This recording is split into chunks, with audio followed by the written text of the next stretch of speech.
Suns fans, you know what time it is in the PHX. Empire of the Suns. Phoenix Suns. The Empire of the Suns podcast is brought to you by Sonic. Sonic. Empire of the Suns. Hello there, and welcome to the Empire of the Suns podcast. My name is Kellan Olson, joined as always by Kevin Zimmerman. What's up, man? Hello. How was your All-Star break? It was a break, and that was more than enough, to say the least. How about you, bub? I didn't watch any of the All-Star things. I watched pretty much all of it. I was at a wedding to defend myself, but yeah. Did I miss anything? No, we love around here. You know that. Yeah. That's a valid excuse. Thank you. No. As always, I think that YouTube Pro Bowl / All-Star content is amazing YouTube content, but it's not 3-hour programming content. No.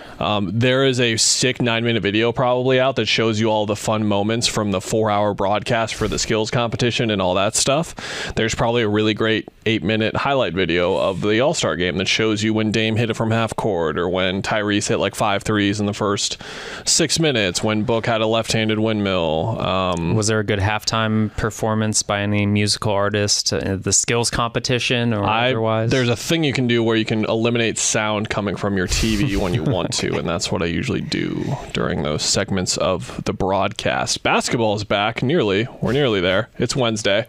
Tomorrow, Suns start off on the road against Dallas, back-to-back in Texas, Houston on Friday. Then they are back home.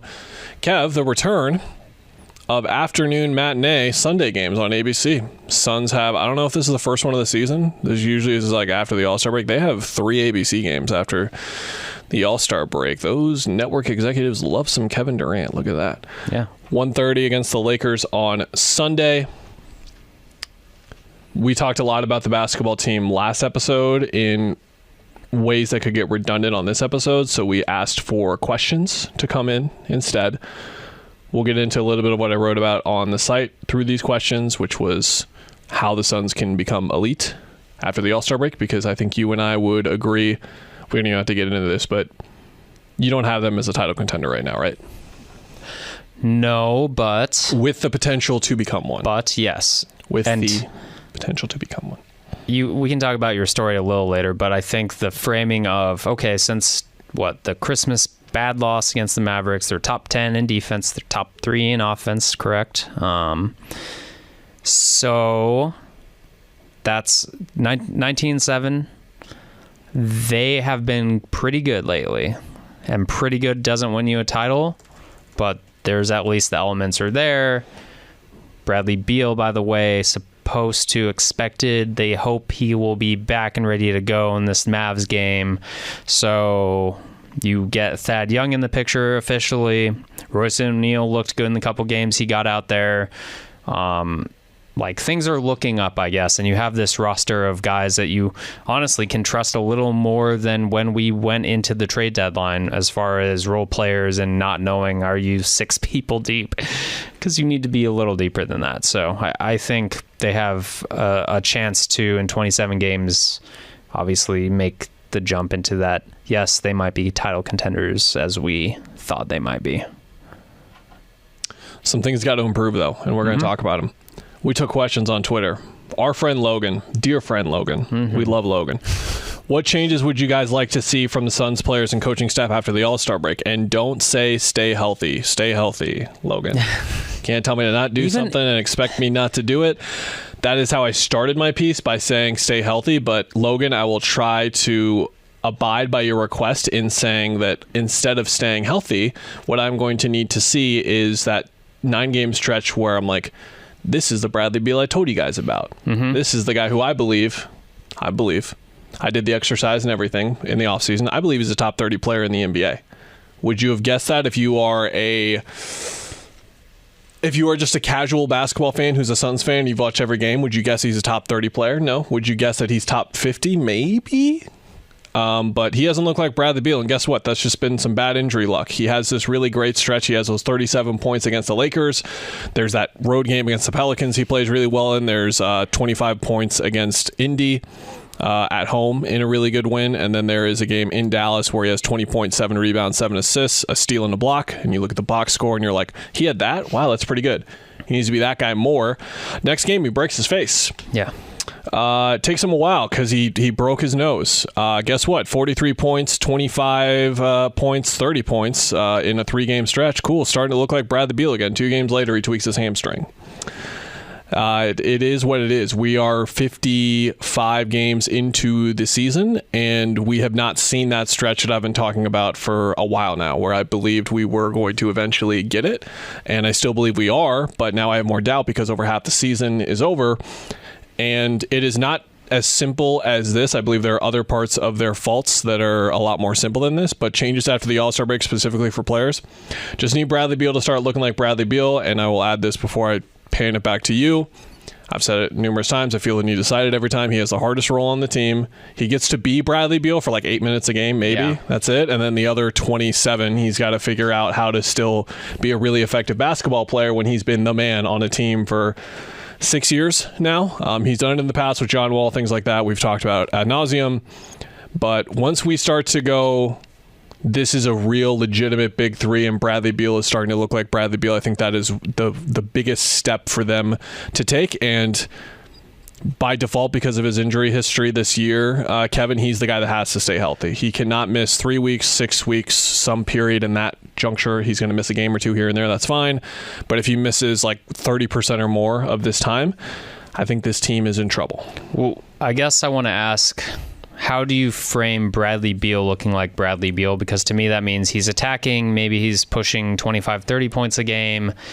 And I personally don't think he needs to jump into that realm, but in those pockets where he is the lead guard and Katie and Book are subbing out for the first time, like, does he flip the switch and just even for a couple minutes take over? Can he do that and then go back to, okay, I'm going to dive on the ball for the loose floor. I'm going to pick up an important defensive assignment. I'm going to run point and maybe attack more out of that and create things for others. Like, I guess, how do you judge him when is in that awkward role? Like, because for me, part of it is he's never going to take on a role that he's been on at any other team in his career, but he will fall into 25 points a game and have some good role player moments and not even take over for large chunks.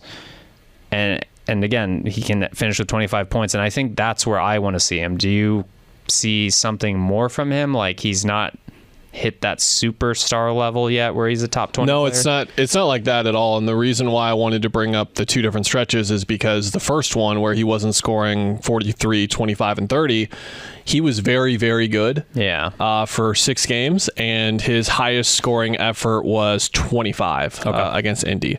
The New Orleans game is the one to me because I watched that game and I remember tweeting about during that game, like, Bradley Beal's been awesome in this game. He had 13 points, 7 rebounds, and 5 assists. Like, the box score was kind of like he was probably fine thing. Whereas I watched the game and he was tremendous. Yeah. So I don't think it's a numbers thing. I think that it is more of an eye test thing, and I think it is more of like a, wait, he had 27 and 7, like the Dallas game. Yeah, it's like, I didn't even notice him, but he just, But he found a way to produce within the microcosm, however you want to put it, right? Like the Utah game, he had 30 points and 7 assists. Like, I mean, you're going to get a couple of games like that. But that's the thing, is like, can they win a 7-game playoff series if you don't get like a really great Bradley Beal performance like that, like 30 points and 7 assists? You probably don't, right? So you do need that to some extent. But if he's just killer role player Bradley Beal, super duper role player Bradley Beal, the comparison, I make comparisons and people get confused a lot because they don't understand what I'm doing, but it's a Drew Holiday thing. Do you remember games you'd watch the Bucks during the finals run and you're like, Drew Holiday's been their best player? Yeah. And it's like, how is he their best player when he's scoring 14 points? Yeah. Bradley Beal can do that with what he does on the court. Yeah. Not on defense. Not saying defense. I'm saying rim pressure, moving the ball, hitting open threes, conducting the offense when Booker is out, seeing slippage for 2 minutes and doing the Devin Booker thing where for 3 minutes he takes over and self-stabilizes the team on his own. Just a couple buckets here or there. That kind of stuff. I just need to see that. That's all honestly, I need to see. Even if you got one, like Bradley Beal was the best Suns player, if you got one of those every 4 or 5 games in the playoffs, I think you're in a good spot. Like where he's their best player, he has to take over scoring. Like, might not even be every 5 games, maybe every 6 games. Yeah, let's say you make the Western Conference Finals. That means that you've played 12 games, maybe 13, probably, if you're playing some tight series. In those, let's say, 12 games, you need him to be your best player in at least 3 of those, I think. 2 or 3. Unless Devin Booker looks like he did last postseason, or Kevin Durant has his best postseason. Which is absolutely possible. Which is very possible, which is why this team is a contender in all. Yes. Like, we can say they're not a contender, but their potential always makes them a contender. He needs to be there to be able to do that, though, and that's the availability part. Yes. And he cannot look like that guy unless he's getting opportunities to mesh with his team. Because if Grayson Allen gets hurt for 4 weeks, I don't feel the same way because he's had all this time on the floor. Even if Yusuf Nurkic gets hurt for 15 games, I think might lose a lot of games, but you might be in the play-in all of a sudden. But he's had enough time to acclimate, and I think he's been okay. But everyone else playing off of him and figuring out where his role fits in, I think that's where it gets a little bit more different. Spark Notes version of the rest of my story to go through Logan's question. Fourth quarter. Over the 19-7 run since the Christmas loss, they are still the worst fourth quarter team in the league by a discernible margin. The numbers are actually worse than they were during the 14 and 15 year. Not by much, but they're still worse, and that's crazy to me. If they are not, I said it on the radio, I think my bar, can they be a top 20 team in net rating for these last 27 games in the fourth quarter? Can they do it? Can they be top 20? Can they be below average in the fourth quarter? If they can't, I'm not picking them to win any playoff series. I can't do it.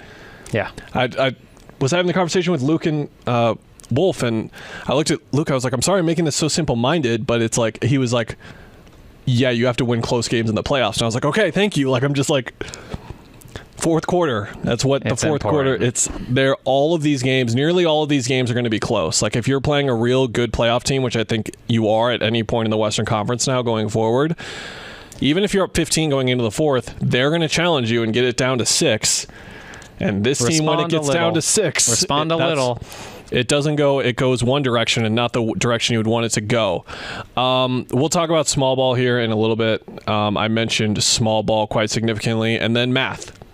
I looked up all of the numbers where the Suns rank when they lose games, because it's like, okay, those numbers can sometimes tell you how teams are losing games. For example, the Celtics, Nuggets, teams like that, they shoot 32% from 3 when they lose. It's like they're just not hitting threes, and it's very black and white. The Suns are top 5 in three-point percentage among all the teams when they're losing. So it's like it's actually not a make or miss thing because their field goal percentage is the best of any team during losses. So they're lying to us in the first half of the season. They're not lying to us in the first half of the season. What they're doing is they're turning the ball over more than anyone else does in losses. Like all teams among losses, their still turnover numbers are terrible. Their offensive rebounding numbers, or rebounding numbers in general, I guess that would be defensive rebounding numbers for them, are terrible. And then three-point attempts. They're last in three-point attempts per game in losses, and I believe they are nearly last in the league. Let's dive into that real quick, because I think that's been a carryover from the Monty Williams era. And except the turnovers. Yes. But I'm in this 3 specifically because what's weird about it is, like, you look at their best players, you look at the people. I know Yuta is gone now and was supposed to be part of this in our thought processes. Damian Lee was in this because most of the preseason I was writing about, they have 2 of the best corner 3-point shooters and none of them panned out, or Lee hasn't panned out yet because he's been hurt, which isn't obviously his fault. But, like, do you think that they will take more threes, basically? Because they have the personnel to take lots of threes. They have a great floor spacers, and Grayson Allen's number 1 in accuracy. Eric Gordon just pulls the defense vertically out way past three-point line. And for some reason, and maybe that is the reason, like, teams are like, no, we're not letting you shoot threes, and we're going to let you attack in the mid-range and live with it. So I guess, are you surprised that they're just not producing from beyond the arc, I guess? No, I'm not surprised because there is a lack of commitment. Yeah. There is the notion that they have to take threes. Guess what? When they play faster and they take threes, what does everyone say after the game? I liked how we shot threes. I liked how we picked up the pace. They do admit it. They admit when it happens, but when we sort of get to that point, I don't really think we get there.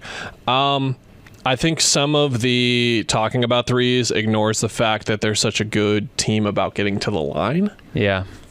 That has to be said. They're an elite team at getting to the line, and that will dissuade some of the numbers a little bit, because when you're forcing teams in rotations, that's when they foul, and that's when threes happen as well.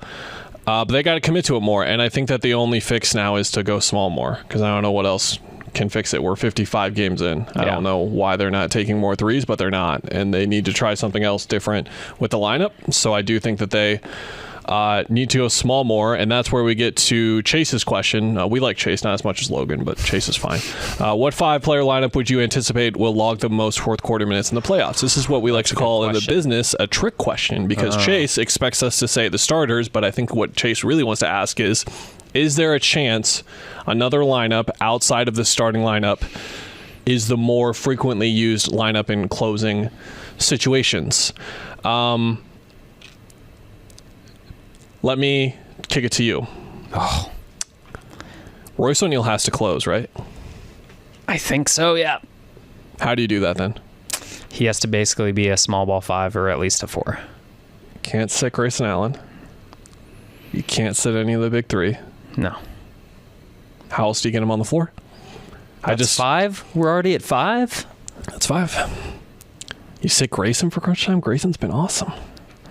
Guards the point guards. Hasn't been super exposed. The best three-point shooter in the league, nearly 50% in the league. now. That's pretty simple, yeah.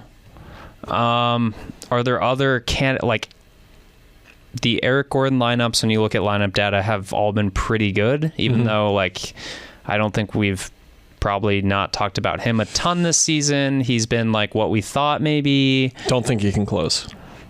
Yeah, because he's passing up shots. He has to play over one of those other guys. And he's passing up shots. If he's rolling, he can be in that conversation, but... Don't know why he's passing up shots in some of these fourth quarters, but he's doing it. And if Eric Gordon is doing it, a guy who is a bucket, a terrific offensive player, for some reason he's passing up shots. And if he's doing it, can't be out there. So Royce O'Neal's got to be out there because he's going to shoot it. I think we're pretty solid on the answer here, but... Oh, I don't know if you would. I anticipate. I anticipate the starting lineup still. I think they'll still close with Nurkic more often than not. Maybe that is 3 years of Monty Williams getting to me, but we'll see. Maybe it is. When I did the fourth quarter look, like a month back, Nurk's numbers in the fourth were actually the best. Do you agree with me that at least in closing, Thad? Someone asked about that as well. I'll go find the question since we're bringing it up. I didn't know if he was going to come up organically, so I will say Frank was on Bickley and Murata today.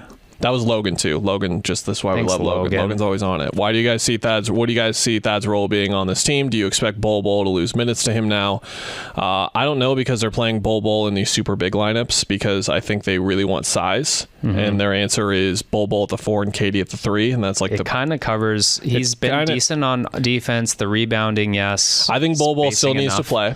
Yeah. So I don't think so. I think Thad, if he's going to take anyone's minutes, it should be Eubanks. I don't think Thad is a 4 at this stage of his career. I think he's a 5. That's where he's been used a lot. I was going to say Frank on Bickley and Murata this morning said 5 before 4 when he was quickly mentioning Thad. You're subconscious. I'm overthinking overtime, this. Frank. Yeah, I'm overthinking this probably, but he said 5, 4, 5. Think he's a situational 5, Logan, to answer your question, that they will use based on certain matchups. I think something I talk about a lot on this podcast that people overthink is how volatile playing a guy can be when you're playing them against other reserves. And it's like, look, if the backup center is Daniel Tice, Thad can be out there. That's okay. If this is one of those things where it's Milwaukee and they're doing the thing where Giannis sits early and then comes back in and now he's playing 5. Maybe we actually do need Thad to cover Giannis, but the Bobby Portis matchup, I'm like, do I want Eubanks out there? Because now what if they're playing Giannis and Portis together? Now we need stuff on the glass. Like, there are certain matchups where it's not going to work, but I think in closing lineups, I don't think that it's because at that point just playing Nurkic. Yeah. Because the spacing's still a little bit not off, but it's just more normalized. You don't get the flamethrower spacing. I think that the term that Vogel used was the laser lineup is the one that they call it, which is the Gordon and Allen small look. You lose the laser spacing with Thad there. One interesting thing about Thad is he had a couple seasons where he was like a decent 3-point shooter, did not take many at all, but like last 3 years, he's just not taken threes. So one, does he get a green light at all? I would expect to know, and he was never like a volume guy anyway. But if that's the case and he's not a spacer himself, he does operate further out, so it matters a little bit and pulls the defense a little bit. And could you play him with Bowl? Thad no shoot threes. We talked about that. We didn't bring this up, but so there are people listening who don't know Thaddeus Young's 3-point numbers, which I'll bring up right now. Used to be like okay, we're fine with you taking them in a Nurkic facility where, for example, he hit 3.5 a game for Chicago 4 years ago, and he was at 36%. But he has attempted in the last like 6 this year season and a half. He has attempted 40 total. Yeah, 6 this year. You are correct. Wow. Yeah, I don't know. I think it is just everything's going to be matchup based to get to the very concise point. Pessimistic Suns fan. I think this could be a lot of different people, but that's an actual handle. His handle is Yevgeny. Okay. Kogasov? Igor Kokoshkov comes in my head with that pronunciation, and that's where my brain wants to go. Were we to foul in the fourth I know quarter? Yevgeny. I think I'm nailing Yevgeny really well. Yevgeny, I'm going to just say your name, brother. I'm sorry.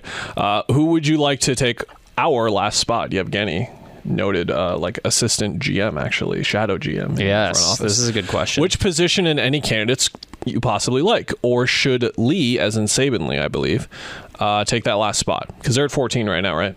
Mm-hmm. Damian Lee update, by the way, everyone always asks. Frank's last answer did not inspire optimism for me. In my head, I had March. Sometime in March, probably the back half as opposed to the front half. Hasn't done anything in practice yet. Hasn't done any on-court activities yet. He said they're hopeful to get him involved by the end of the season. Now, it does involve me like get him back on the practice court or get him on the, I don't know these things. But he's talking about Saban Lee. Who would you like? Did any of your bio candidates or any of those fellas still out there? Probably, but none of them inspire great joy in me. To pay $7 million more on the luxury tax bill this year, or like whatever they would cost for HBA? Even like Thad was atop that buyout guys list. Very good get. Functional. Can play rotation minutes if you need him. Otherwise, nah. Like the two guys. Isn't Daniel still out there, your boy? He is out there probably, huh? That is a good point. I think the team is what it is at this point. But it's like I don't know why you would play him over anyone else unless someone got hurt. So that would be like super insurance. But like the two guys on, two of the three guys on two ways, which is Saban Lee, Udoka, like they are the types that I would think they need. You need another big body because if Nurk goes down, like Eubanks is pretty big, but just another insurance guy in case you have to play the Zubac's, the Jokic's, etc.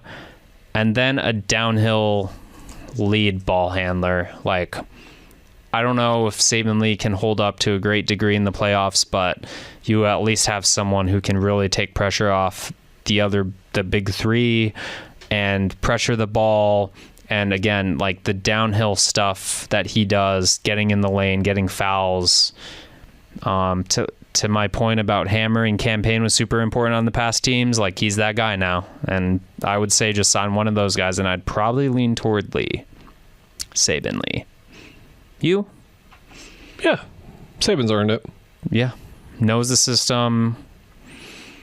Has been there for 2 full years. Knows how guys play. And like, look, if you get in a playoff series and you need to play him, like what's he going to do? He's not going to be taking crazy shots. He's the turnover issues that he might have you worry about, but aggressiveness on offense and defense, I think that would help this team. Yeah. Scott Coleman. How many wins do we need to be top 4? I think Scott is a equipment manager, like Jay Gaspar's assistant maybe. I'm having fun with that bit. Can't you tell?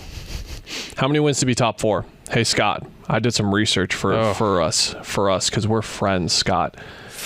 NBA regular season wins over-under. The sound that Kevin just made infers the chances of this happening. Oklahoma City's over-under right now is 55.5. Goodness gracious. The Minnesota Timberwolves over-under is 56.5. The Clippers over-under right now is 55.5. And the Denver Nuggets is 54.5. It looks like, Scott, we're looking mid-50s is where you're going to have to get top 4. Don't think that's happening. They would have to go, what, like 27 games left. 20 and 7? 19, which is basically on pace. 19 and 8 or that would be 52. Yes. 21 and 6 would be 54. So basically, if they keep the same pace that they've been on since Christmas, they would be there with the hardest schedule remaining in the league. With the hardest schedule, yeah. Someone did I think they're going to be 5 or 6 is my answer. But how many wins do we need? It seems like what you need, Scott, is mid-50s reasonably. Yeah. And more realistically, to feel absolutely like right now I'm telling you your top 4 if you hit this number, 55. Yes. So 22 and 5 in the last 27. It's a lot of mileage. I'll go back to Chase, our listener, who has provided us with so much content. And he said, we have 14 games with teams that currently have a better record than the Suns. Out of 27. That's a lot. That's more than the other ones. And he listed them off for us. So shout out 2 against the Celtics, 2 against the Wolves. I'm assuming he's correct, so someone can rip the man who's helped us. Doubt Chase like that. Like you need to fact check Chase. I don't want to fact check that. He was born in 1478, man. He's been around a minute. 2 Celtics, 2 Wolves, 2 Thunder, 2 Nuggets, 2 Clippers, 2 Cavs, 1 76ers, 1 Bucks.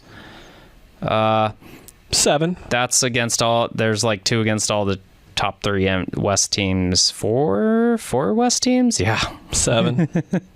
They'll win 7. 7. And if you get when do they get Cleveland? Because Cleveland is on fire right now. They get Cleveland on March 11th and April 3rd, so maybe they cool off a bit. Denver's in a bit of a rut right now. They get them on March 5th and March 27th. The big ones coming up right now are Oklahoma City on March 3rd, like I said, and then Denver on March 5th. That'll be fun. How about that? And then Boston on March 9th. That's a fun week. Jeez Louise. And then they go to and then they go to Cleveland 2 days later, and then they go to Boston 3 days later. That is a stretch.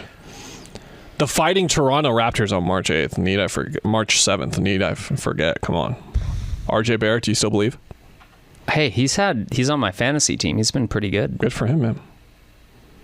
I haven't set my lineup this week. I should probably do I love Emmanuel quickly. Always have. Darko's doing stuff out there, banging tables. Good entertainment. I don't know if the Raptors are any good, though. Good news is you get the Sixers on March 20th, and I don't think Embiid will be back by then. I mean, I say these things, and these freaks of nature find a way to get back. Yeah. You know what would be super unchill, Kev? What's unchill? Is if you needed to win games in the last 10. Because here are their last 10 games. At Denver, at OKC, at New Orleans, home against Cleveland, home against Minnesota, home against New Orleans, then a back-to-back, home against the Clippers, away to the Clippers, at Sacramento, at Minnesota. Why do they do the home-away thing? Anyway. I don't know, man. It's weird. The home-and-home thing from the COVID years was so sick. It's like the NBA script writers have scripted this schedule to be entertaining for the team that was slapped together with a bunch of good players who haven't ever played with each other and now are coming together and going to gel at possibly the right time, or will it be the right time? I don't know. My point, Chase and Scott, is that the schedule's really hard. It's real hard. Seems hard. Difficult. Challenging. I think they'll get to 47, 48, 49, somewhere in there. High 40s. They'll be good. But injury stuff, one star that start for of a week. That start of March and then the start of April. Those are last week of March and then the first week of March are the 2 pockets of the schedule where I would say you're going to need the full squad for those to come out pretty okay. I got to go be on the radio, man. Fair enough. I think we've covered all the important questions. How's the kid doing? The child? Can you ask the child about Caleb Love next time you see him? How's Boswell doing? He's back a little bit. It's just like, do I want to believe in this Umar Ballo resurgence or not? I don't know. Do you think, okay, you know how I believe in, like, and I see things in the world, like it's like a pie chart, right? Like it's not just one thing. Like there's plenty of reasons why something happens and you can cut them all out. Do you think that I am on that pie chart for what I said about Tommy Lloyd last episode and then he gets extended? Am I on the pie chart? Yeah. The man upstairs has the pie chart being like, ooh. He heard the streets rumbling? He heard the streets, the end of the podcast. So if this guy drops one to Chattanooga on a Thursday, the streets will be talking, and he said, no, I need him here. He extended, so we keep this up. I haven't looked at the schedule, but are you covering the Arizona State basketball game? I am, yeah. Okay. And I asked our boss if I could just write it as a U of A recap, and we'll see. I don't know. Because we go there as ASU people. Like, we cover ASU games, you know? We don't cover U of A games. We're in a weird spot. We are the flagship radio station of the Sun Devils, but also we are Arizona sports. And you know what's in Arizona? Tucson. The best basketball team in the state, baby. Could the Arizona Wildcats beat the Phoenix Suns? Yeah, that's what I'm doing, obviously. You guys get what I'm saying. I'm saying I don't think I'm on the pie chart, but I think I'm on the pie chart. You know what I mean? You're somewhat galactically. I inspired something. There's a sliver of you in there. That's not how even vibes until work. the next episode. That's how vibes work. Do you know how vibes work? I do. Yeah. Okay. Big vibes guy. Thanks everyone for your questions. We'll be back next week to talk about more basketball, I guess. Unless you got anything else you want to bring to the table next week. We might have done that. Okay. Go get some tater tots, everyone. See you later.